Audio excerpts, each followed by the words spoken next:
Hello, welcome back to the channel. My name is Jay, and I am a naval historian. And unfortunately, this is the last week of a four-part series in which I've been going over Operation Forager, also known as the Marianas Campaign in June of summer of 1944. Last week we covered the Battle of the Philippine Sea, also known as the Great Marianas Turkey Shoot. A couple of weeks ago, we discussed the naval assault on Saipan, and of course, the first week we covered the logistics and basic plan. This week, we're going to wrap things up with the operations to take Guam and later Tinian. And before that, just as a reminder, great references for this, of course, as always, Volume 8 of Morrison's U.S. Naval Operations series. Ian Toll's The Conquering Tide, which finishes out with the Marianas, but it starts at Guadalcanal. The late Jim Hornfisher's The Fleet at Flood Tide, which begins with the Marianas Campaign. And of course, even though I covered this last week, I'll still mention Clash of the Carriers, which is a Bear Tillman, which covers the Battle of the Philippine Sea. So, compared to Saipan, the captures of Guam and Tinian by the Fifth Fleet, it was essentially a cakewalk. While initially delayed by the Japanese mobile fleet, Spruance and Turner decided to reschedule the assault on Guam to June 21st, 1944, as they had to bring in the reserve force from Hawaii, and was preceded by a second round of aerial and naval bombardment. So rather than the 5th Amphibious Corps being used for the Guam campaign, it was actually the 3rd Amphibious Corps, which consisted of the 3rd Marine Division, the 1st Provisional Marine Brigade, and the 77th Infantry Division, and was commanded by future Marine Commandant Major General Roy C. Geiger, who became a hero during the Guadalcanal campaign. So the plan was to land the Marines on opposing sides of Arpa Harbor on Guam's southwestern coast, as you can see here in this photo, with what I believe was the first wave going ashore. So land at Arpa Harbor, quickly seize the port, and then land the rest of the 3rd Amphibious Corps and their supplies basically straight onto the docks there, and then spread out to the rest of the island. Like Saipan, Guam's topography and rainforest fauna caused difficulties for the Americans, as the Japanese were able to dig into reinforced positions throughout the island.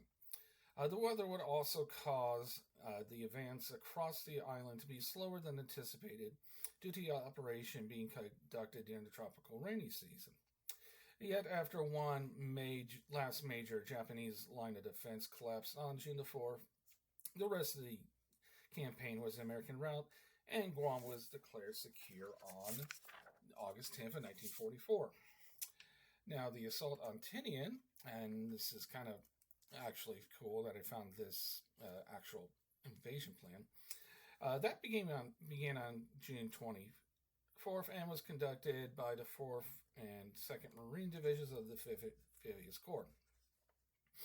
As I mentioned previously, unlike Saipan or Guam, when the 5th Amphibious Corps departed for Operation Forager, no plans had been finalized, and the only certainty was that Tinian, due to its proximity to Saipan, would have to be secured from the Japanese.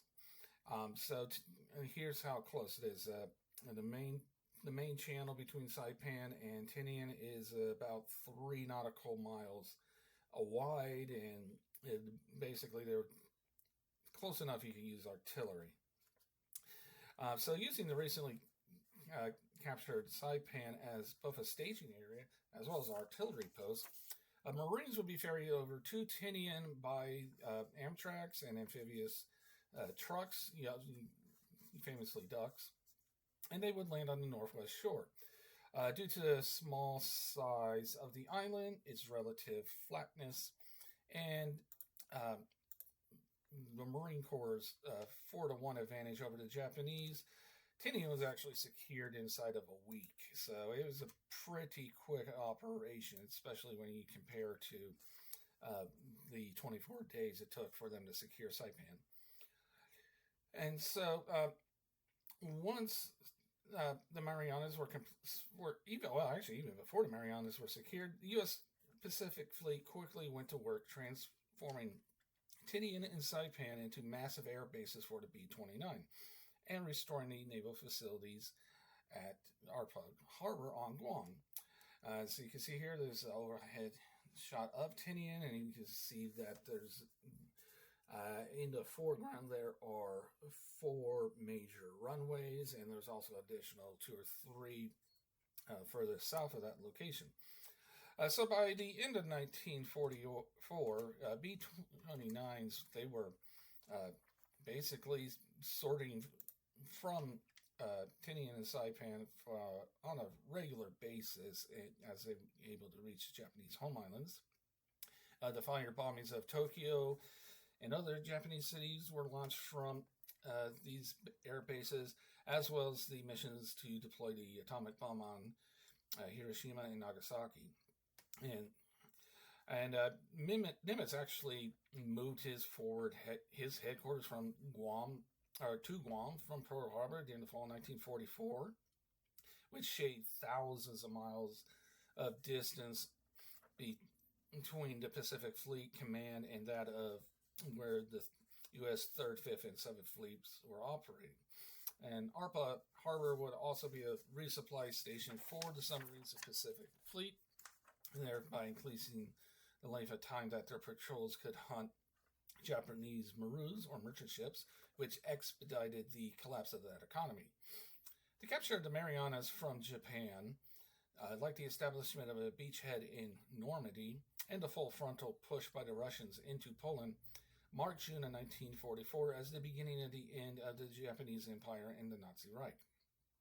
The Allies had turned both the Atlantic and the Pacific into massive logistical highways for transporting supplies from North America to the front lines. Both the Japanese and the Nazis were forced to defend themselves at 3 fronts, each on land, in addition to naval operations against their shipping and fleets and the near constant strategic bombing missions. These operations combined led the Japanese and Nazi leadership to employ ever more drastic measures to prolong the war, including the last-ditch effort at late takeoff in October 1944 by the Japanese, and into the Ardennes Forest in December on the western front of the European war. And I will actually just give you a heads up. My next series will be covering the myriad of naval battles that occurred and is known collectively as the Battle of Late Takeoff. For my next series, I'm actually recording, in case you haven't told by the fact that I'm wearing the same thing this series, I'm trying to get this all knocked out in one fell swoop so I can spend my time getting the scripts ready for that next series, as that is pretty much a complicated, hot mess of a battle, especially once you go through and read everything that occurred. So with that, I hope you liked this series. Please, of course, hit the like button if you did. Subscribe if you haven't, or especially if you want to be notified of when these videos drop and when the Late Takeoff series starts, ideally next week. And of course, if you know someone who would enjoy this, please share it with them. And finally, if you're going to comment, please make sure you're kind and respectful in the comments. And I hope to see you next week. Bye-bye.